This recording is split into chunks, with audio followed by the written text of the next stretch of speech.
Hello दोस्तों, कैसे हो आप सभी। आशा करते हो आप सभी स्वस्थ होंगे। मैं आप सभी का अपने चैनल हिंदी क्लासेस में बहुत बहुत स्वागत करती हूँ। तो आज हम करने जा रहे हैं भाई हमारी कहानी की सीरीज जो मैंने आपको चला रखी है, जिसकी नेट और हमारे प्रोफेसर की जो सिलेबस है उसकी यूनिट 7 है। ठीक है, वो हम कर रहे हैं। और ये 7 क्या है, कहानी की यूनिट है, तो हम कहानी कर रहे हैं। तो आज हमारी छठी कहानी है। ठीक है, दुनिया का सबसे अनमोल रत्न भाई। और आप सभी को पता है, मैं आपको पहले लेखक परिचय करवाती हूँ। ठीक है, उसके बाद जो कहानी के अंदर है वो सभी करवाती, पात्र करवाती, उद्धरण करवाती हूँ, प्रतिपाद्य करवाती हूँ। ठीक है, वो सभी मैं आपको करवाती हूँ भाई। ठीक है, तो पहले देखते हैं हम प्रेमचंद्र। ठीक है, जो दुनिया का सबसे अनमोल रत्न है वो क्या है, प्रेमचंद्र जी की कहानी है। तो प्रेमचंद्र का जीवन परिचय देखते हैं। प्रेमचंद्र का जन्म 31 जुलाई 1880 को वाराणसी के लम्ही गांव में हुआ था। तो कब हुआ था भाई, 31 जुलाई 1880 को वाराणसी के लम्ही गांव में हुआ था। पिता ने पुत्र का नाम क्या रखा था, धनपत राय, और ताऊ ने रखा था नवाब राय। ठीक है, 2 जुलाई 1900 ईस्वी को 20 रुपये मासिक पर सरकारी मास्टर बने। ठीक है भाई, ध्यान रखना ये डेट, 2 जुलाई 1900। ठीक है, क्या बने थे ये, 20 रुपये की मासिक तनख्वाह पर सरकारी मास्टर बने।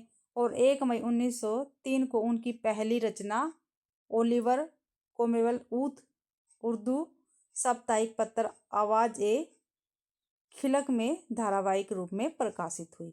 मार्च 1906 में उन्होंने एक बाल विधवा शिवरानी देवी से विवाह करके एक बड़ी सामाजिक क्रांति की थी। और जो भाई ये शिवरानी देवी थी, ये इनकी दूसरी पत्नी थी भाई। क्या देख लो, 1906 में इन्होंने इनसे बाल विवाह किया था और ये क्या थी, विधवा थी। ठीक है, ये बाल विधवा थी, सॉरी, शिवरानी देवी। ठीक है, प्रथम उर्दू कहानी संग्रह सोजे वतन। ठीक है, जो मुंशी प्रेमचंद्र जी है उनका प्रथम कहानी संग्रह क्या था, सोजे वतन था, और ये उर्दू भाषा में था। जुलाई 1908 में कानपुर जमाना प्रेस से प्रकाशित हुआ, उसकी जिसकी कहानी देश प्रेम से परिपूर्ण थी। ठीक है भाई, जो सोजे वतन था, ठीक है, वो था क्या, कहानी संग्रह, और उर्दू भाषा का था, और प्रथम इनका कहानी संग्रह था।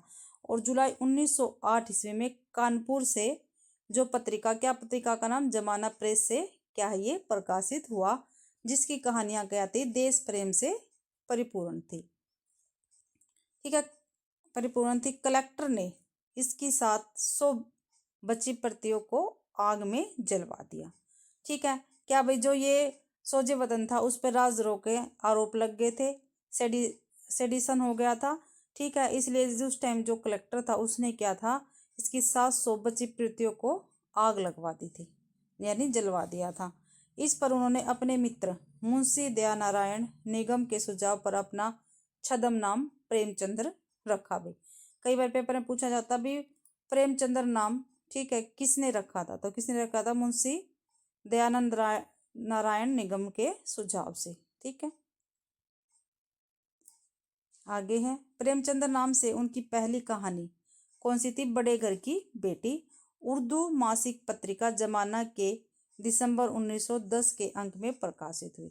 ठीक है, तो इनकी पहली कहानी कौन सी थी, बड़े घर की बेटी थी। ठीक है, और ये हिंदी में थी भाई, हिंदी में थी।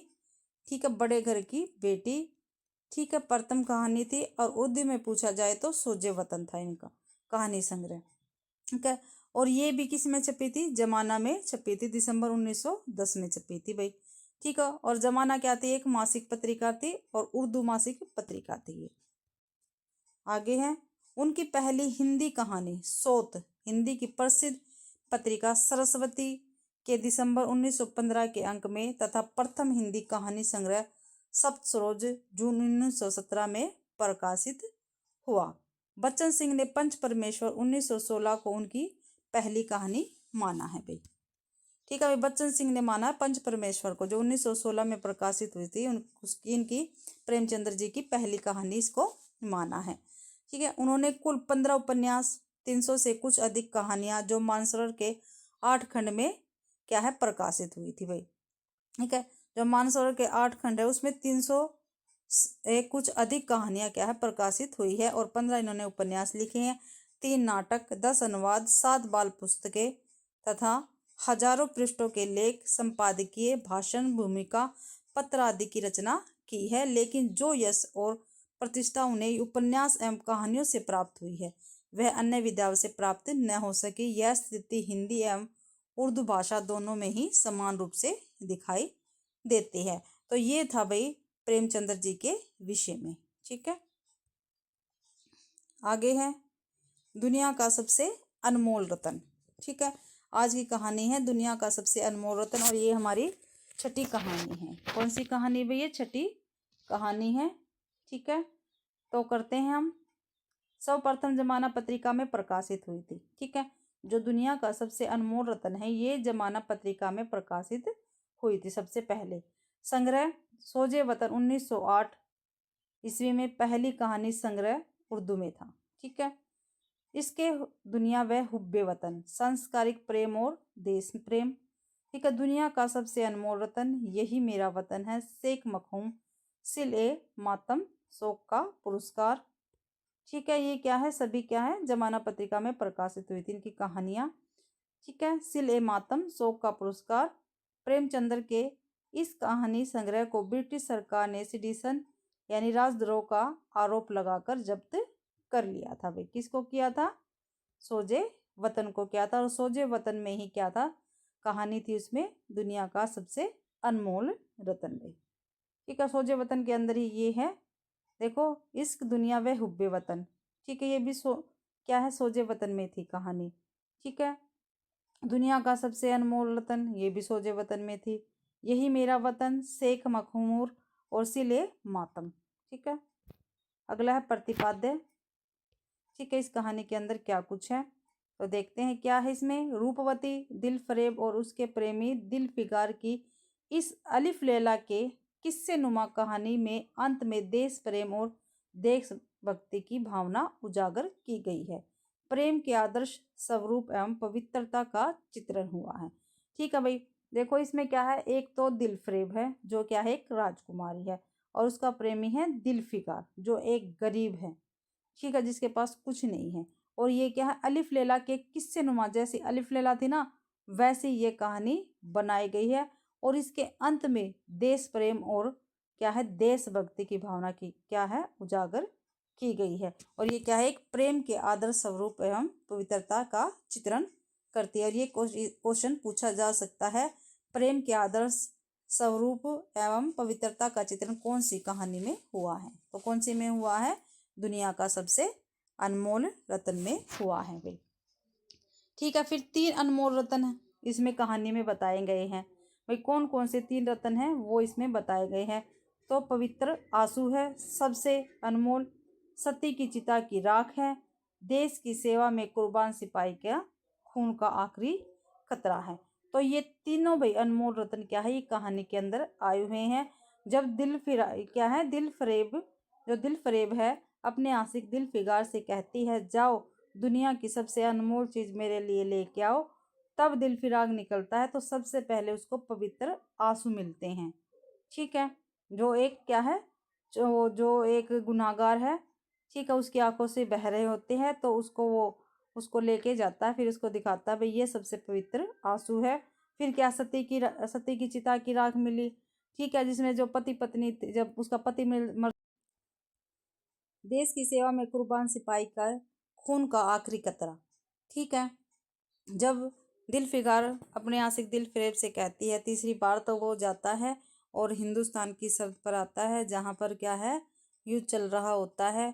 तो एक सिपाही बिल्कुल खून में लथपथ होता है लेकिन फिर भी उसमें इतना जज्बा था कि वो काफ़ी सारे दुश्मनों को मार सकता था। ठीक है, अंत समय में क्या हुआ, ठीक है, उसको क्या है, उस सिपाही का एक खून का कतरा मिलता है और वो उसको क्या है, दिल फिगार के पास लेके जाता है। और वही क्या होता है, दुनिया की सबसे अनमोल रतन बताया गया है भाई, देश की सेवा में कुर्बान सिपाही के खून का आखिरी कतरा। ठीक है, उसके बाद है भाई मीनो सवाद शहर इटली का चित्रण, ये काफ़ी बार पेपर में पूछा गया है भाई। ठीक है, जो दुनिया का सबसे अनमोल रतन है उसमें किस शहर का चित्रण हुआ है? तो किस शहर का हुआ भाई? मीनो सवाद शहर का चित्रण हुआ है भाई। और ये किस में है, इटली में है। तो किसका हुआ है, मिनोसवाद का, शहर का। ठीक है भैया, याद रखना। ठीक है, इसके बाद क्या है, हमारे पात्र है। पहले क्या है, मुख्य पात्र है, दिलफरेब है, सौंदर्य की देवी है यानी बहुत खूबसूरत है। दिलफिगार है, जिससे प्रेम करता है। दिलफिगार क्या है, दिलफरेब से क्या है, बहुत ज़्यादा प्रेम करता है। मिनोसवाद की मलिका है, जो दिलफरेब है वो मिनोसवाद की क्या है, मलिका है। दिलफिगार को दुनिया का सबसे अनमोल रत्न लाने को कहती है। ठीक है, जो दिलफरेब है वो दिलफिगार को कहती है कि दुनिया का सबसे अनमोल रत्न लेकर आओ। अंत में दिलफिगार द्वारा अनमोल रत्न लाने पर कहती है, आज से तू मेरा मालिक